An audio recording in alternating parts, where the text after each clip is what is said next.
Good morning students. Today we will discuss about the electrochemical shell. Electrolytic shell जो है वो complete हो चुकी है. मैंने आपको स्टार्टिंग में ही बताया था कि जो इलेक्ट्रोकेमिस्ट्री का जो चैप्टर है वो 3 पार्ट में कंप्लीट होगा. First one is electrolytic shell, second one is electrochemical shell and third one is the conduction of solution. तो जो फर्स्ट पार्ट है वो हम कंप्लीट कर चुके हैं इलेक्ट्रोलाइटिक शेल, जिसमें हमने क्या किया था कि जो इलेक्ट्रिकल एनर्जी है उसको चेंज किया था केमिकल एनर्जी में. मतलब वहाँ पे इलेक्ट्रिसिटी क्या हो रही थी, यूज हो रही थी. Now we will study about the electrochemical shell. और जो इलेक्ट्रोकेमिकल शेल है उसमें जो केमिकल एनर्जी है बेटा वो कन्वर्ट होती है किसमें, इलेक्ट्रिकल एनर्जी में. मतलब यहाँ पे हम क्या करेंगे, इलेक्ट्रिसिटी प्रोड्यूस करेंगे. So what is electrochemical shell? ये वो शेल है जिसमें स्पॉन्टेनियस रेडॉक्स रिएक्शन होती है, जिसकी वजह से जो केमिकल एनर्जी है वो कन्वर्ट हो जाती है किसमें, इलेक्ट्रिकल एनर्जी में. अब क्वेश्चन ये अराइज होता है कि साइंटिस्ट के दिमाग में ये आया कैसे कि इस टाइप की शेल भी होनी चाहिए, कि ऐसी शेल जो कि केमिकल एनर्जी को इलेक्ट्रिकल एनर्जी में चेंज कर दे. तो क्या था कि वो अपना नॉर्मल एक्सपेरिमेंट कर रहे थे, और नॉर्मल एक्सपेरिमेंट था क्या कि उन्होंने क्या किया, कॉपर सल्फेट सॉल्यूशन लिया और उसमें जो जिंक रोड है वो डिप करके देखिए कि वहाँ पे हो क्या रहा है. तो ये कंटेनर है, इस कंटेनर में फिल किया हुआ है क्या, एक्वस जो कॉपर सल्फेट सॉल्यूशन है, और इस सॉल्यूशन का कलर कैसा होगा, ब्लू. इसमें क्या डिप की है, जो जिंक इलेक्ट्रोड है वो. अब ये जिंक रोड इसमें डिप करने के बाद जो साइंटिस्ट ने ऑब्जर्व किया कि क्या क्या चेंजेस वहां पे हो रहे हैं. जो ऑब्जर्वेशंस जो रही थी, जो फर्स्ट ऑब्जर्वेशन थी वो क्या थी कि weight of zinc road decreases, कि ये जो जिंक रोड ली थी इसका जो वेट है लगातार क्या हो रहा था, डिक्रीज हो रहा था. और ये कैसे पता लगा कि वेट डिक्रीज हो रहा है, क्योंकि लगातार जो जिंक रोड है उसकी जो शेप है वो चेंज होती जा रही थी. पहले क्या थी, ये थिक थी, उसके बाद क्या होती जा रही थी, थिन होती जा रही थी. ये था फर्स्ट ऑब्जर्वेशन.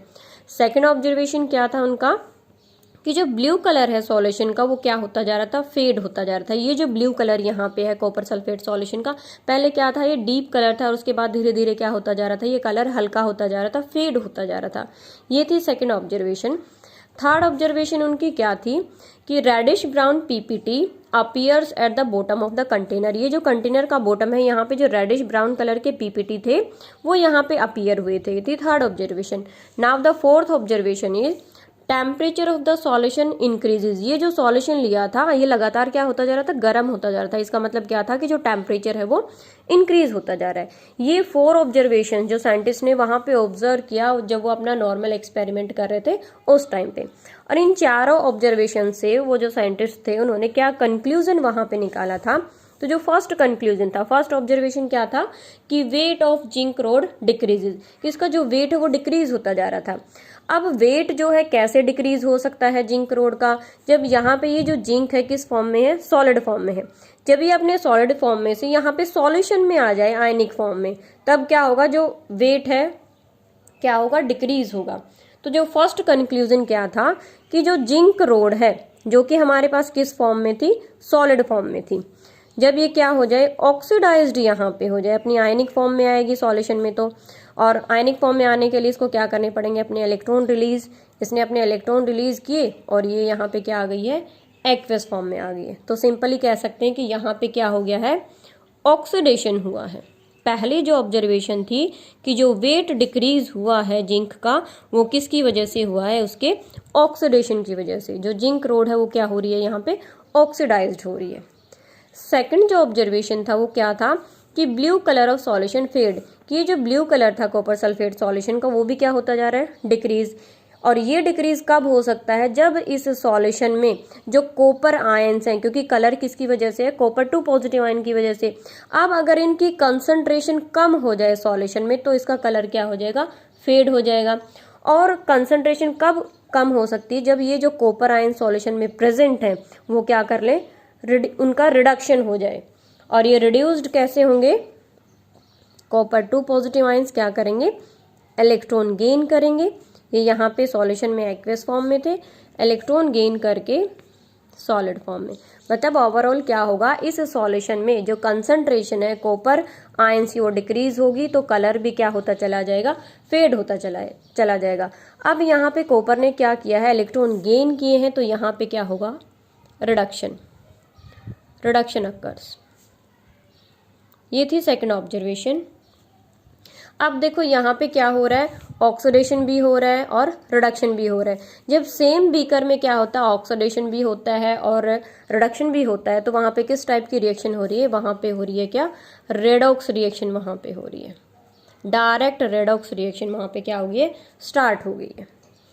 अब जो थर्ड ऑब्जर्वेशन थी वो क्या थी, reddish brown PPT at the bottom of the container. वो जो रेडिश ब्राउन पीपीटी हैं वो किसके हैं बेटा, कॉपर के हैं, क्योंकि कॉपर आयंस रिड्यूस्ड होके किस में कन्वर्ट हो रहे हैं, कॉपर में कन्वर्ट हो रहे हैं। तो जो कॉपर सॉलिड फॉर्म में बना है, यहाँ पे जो पीपीटी बने हैं वो किसके हैं, कॉपर के हैं, रेडिश ब्राउन पीपीटी। जो फोर्थ ऑब्जर्वेशन है वो क्या थी कि ये जो सॉल्यूशन है उसका टेम्परेचर क्या होता जा रहा है, इंक्रीज होता जा रहा है। वो किसकी वजह से हुआ है, वो हुआ है जो रेडॉक्स रिएक्शन यहाँ पे हो रही थी उसकी वजह से। रेडॉक्स रिएक्शन जब हुई तो वहां पे क्या रिलीज हुई है, हीट रिलीज हुई है, वहां पे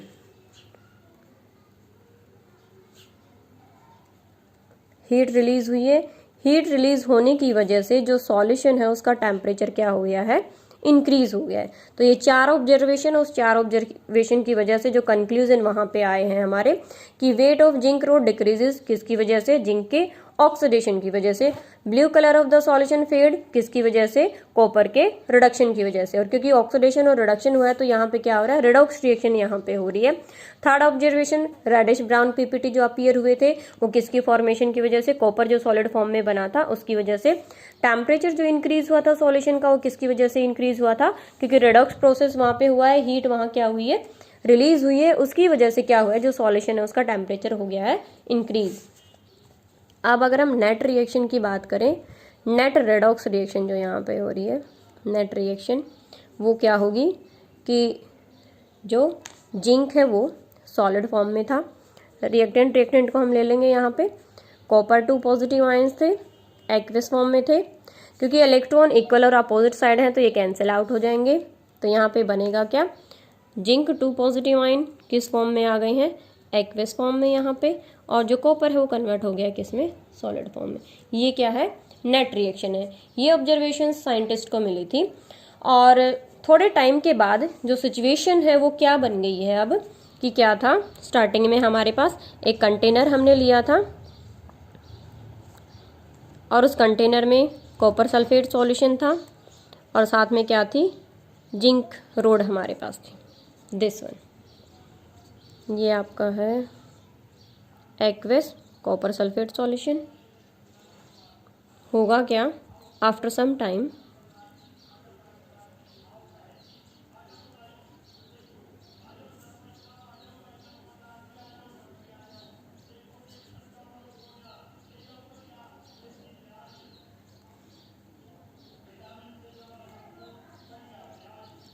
ये देखो जो जिंक रोड है ये क्या हो गई यहाँ पे, थिन, मतलब इसका वेट क्या हो गया है, रिड्यूस हो गया। और यहाँ पे क्या मिलेंगे हमें, जो रेडिश ब्राउन पीपीटी हैं वो, रेडिश ब्राउन पीपीटी।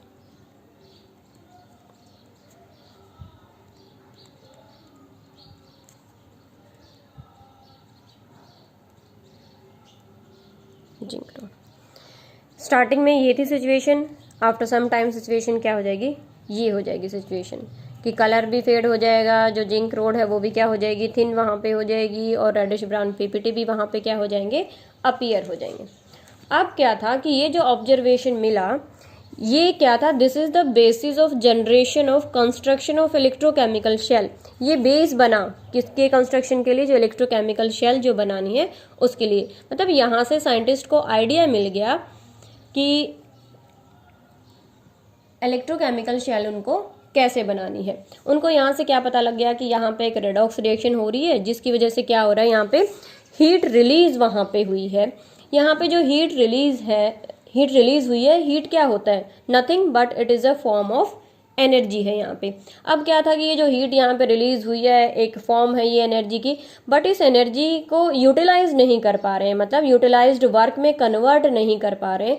सिंपली यहाँ पे क्या हो रहा है, हीट रिलीज हुई, सॉल्यूशन गर्म हुआ, जो कि थोड़ी देर बाद क्या हो जाएगा, ठंडा हो जाएगा। लाइक चाय बना के रख दो आप, थोड़ी देर में क्या हो जाएगी, ठंडी हो जाएगी। अब साइंटिस्ट ने इसी पे आगे काम किया। उन्होंने क्या किया, उन्होंने सोचा कि ये जो हीट रिलीज हुई है इसको कैसे यूटिलाइज वर्क में कन्वर्ट करना है। तो इसके लिए उन्होंने क्या सोचा कि यहाँ पे एक ही बीकर में रिएक्शन हो रही थी, इसको क्या बोलते हैं, डायरेक्ट रेडॉक्स रिएक्शन, कि सेम बीकर में ऑक्सीडेशन हो रहा है, सेम बीकर में क्या हो रहा है, रिडक्शन हो रहा है। तो उन्होंने सोचा कि क्यों ना इस डायरेक्ट रेडॉक्स रिएक्शन को या ऑक्सीडेशन या रिडक्शन को अलग अलग बीकर में करवाया जाए, मतलब इनडायरेक्ट रेडॉक्स रिएक्शन वहां पे कराई जाए, ताकि वहां पे जो चेंजेस होंगे फिर वहां पे ऑब्जर्व किए जाएं। और उनसे फिर फर्दर उन्होंने क्या किया था, जब इनडायरेक्ट रेडॉक्स रिएक्शन करवाई तो वहां पे क्या किया, बाद में उसी से उन्हें आइडिया मिला और उसके बाद उन्होंने इलेक्ट्रोकेमिकल शेल बनाई। अब हमें क्या करना है, जो इलेक्ट्रोकेमिकल शेल उन्होंने वो कैसे बनाई थी, उसकी जो कंस्ट्रक्शन है, उसकी जो वर्किंग है, वो हमें स्टडी करनी है और वो हम स्टडी करेंगे अपने नेक्स्ट वीडियो में। Thank you.